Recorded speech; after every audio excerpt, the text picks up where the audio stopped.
high ticket sales, world's highest paid consultant, media celebrity, multi-millionaire entrepreneur, acclaimed TEDx speaker, international best-selling author, Dan Lok. Now, let me ask you a question. We're going to talk about today the art of selling to a fluent Chinese. First of all, why do you want to sell to a fluent Chinese? They're fluent. Because they're fluent, yes. That's a good answer. And there's a lot of them. There's a lot of them, yes. Especially in Vancouver, right? In Vancouver. I mean, if you go to Richmond, you see practically, I think I'm in Asia. Because there are people who live in Richmond never ever speak English. They just learn how to speak Chinese, and you can live quite well with there. Why else? Besides they are fluent. They like luxury goods. They like luxury goods. Yes. Okay. Okay. What else? Why? There's a lot of them. There's a lot of them. Yeah. There's a lot of them. Largest market. Largest market. Okay. In the world. Yeah. Now. Biggest manufacturing, country in the world right now. Okay. Manufacturing. So power manufacturing. Yes. To buy a real estate. They like to buy real estate. Are you a real estate agent? No. Okay. But they like to buy real estate. What else do they like to buy? Stock car. You have to work fewer hours if you have one affluent client. Okay. You have to work few hours if you just get one affluent client. Yes. Maybe it'll be like an untapped market because like Western people kind of avoid them maybe. Untapped market. So the Western people, they may maybe not avoid, but maybe they don't know how to sell to them. Yes. Okay. Good. Good. So let me give you a little bit of a quick background, even for those who know me or who don't. So what qualifies me to teach this particular topic? Because I only teach stuff that I live. So I was born in Hong Kong, and my mom is from Taiwan. So actually she's from Taiwan, and my dad is from Hong Kong.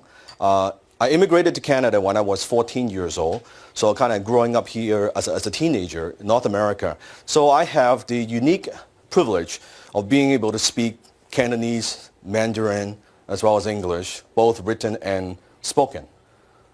所以我可以講廣東話 and 我可以講國語 and English. Okay? So with that, and because as in China, in Hong Kong, in here, is there a difference in the culture? Yes?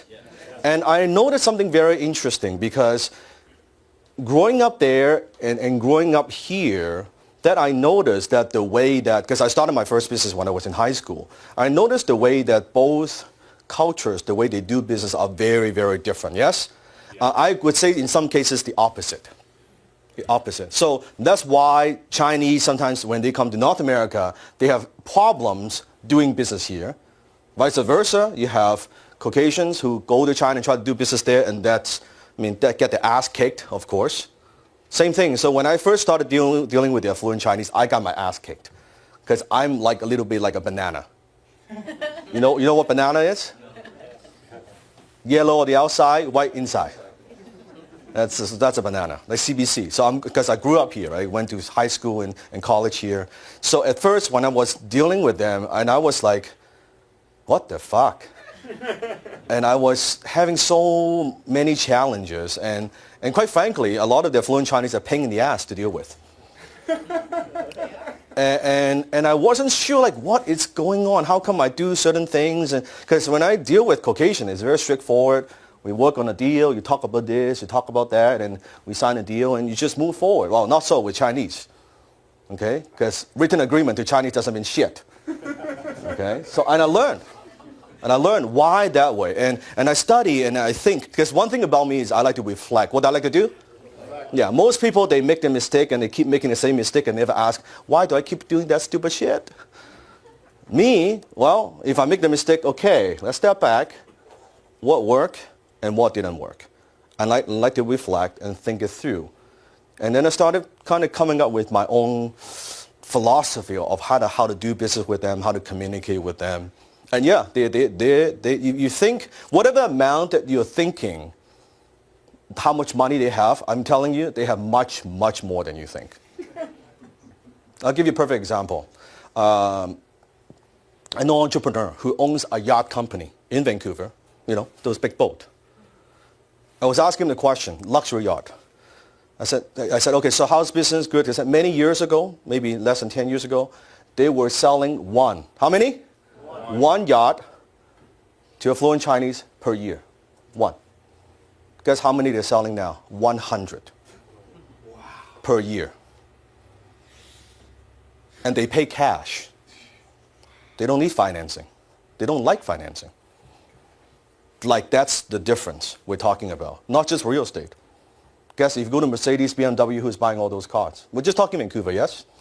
Yeah. So, I mean, you can even on Facebook you say, oh, those, affluent Chinese, they're driving up the prices and this. Oh, don't believe what the media is telling you.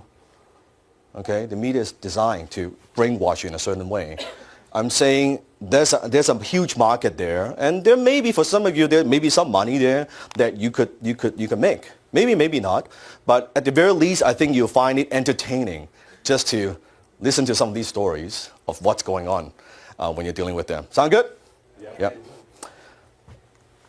And my wife, Jenny, my father-in-law and mother-in-law, actually all from mainland China. So you can see I'm from Hong Kong, my mom is from Taiwan, I grew up here, and my wife, mother-in-law, father-in-law are from China.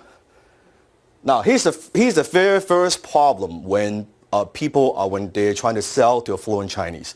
They think they're all the same. They're not all the same. Chinese coming from Taiwan, coming from Hong Kong, coming from mainland China, they are totally different. It's the same, no different than I say to you, people from Canada and US are the same. Or people from Vancouver and Quebec are the same. Are they the same? No, there's a big difference. Even within China, they have different provinces that even the language, there's a difference. The accent is different. The north, the south, the culture is totally different. The food is different. Well, when you've got billions of people, there's some differences, right? So just knowing that the language in Hong Kong, they speak Cantonese. What do they speak? Cantonese. In Taiwan, they speak Mandarin. What do they speak? Mandarin. In China, they speak Mandarin and many other languages, right? But mainly it's Mandarin. And there's also a difference between the Mandarin from mainland China as well as the Taiwan. So just so you know. So, and like I said, I've built several multi-million-dollar businesses in North America, but just doing business back and forth, that'll facilitate deals in terms of tens of millions of dollars. Now, disclaimer, I didn't get paid on all those deals. I got fucked over a few times by the Chinese, right? So then I learned the lessons and how to deal with them. So dealing with them, you have to be, but once you know how to deal with them, it is interesting.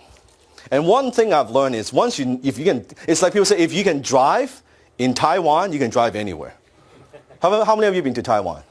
Okay, let me just explain to you how it works. Or even in China.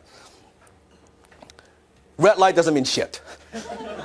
Okay? You have your car, you have motorcycle, you have like bicycle, all on the same lane. Okay? It's unbelievable. When you go there, all parking, it's a mess. Like driving is like a piece of cake. Right? You can drive and eat and listen to radio and while, just massage your back at the same time. It makes no difference. But seriously, like driving in China or Taiwan, it's unbelievable. Extremely dangerous. Like when I was in China, that's why I don't drive in China. Get a driver or get a cab, whatever. That we're going through the intersections. Now, you remember, so red light, right? Red light, green light, doesn't matter. You're going. Because if you're not going, you're not going to getting through because people, they don't stop. Like in China, okay, in here, when let's say you are walking across the road and then you have a car coming, right? Usually you say, hey, thank you very much, right? And then they would what? Stop, and then you go. Don't do that in China. Okay? Because they would think, are you like Iron Man? You have superpower? Because they're coming through. It's not their fault if they hit you.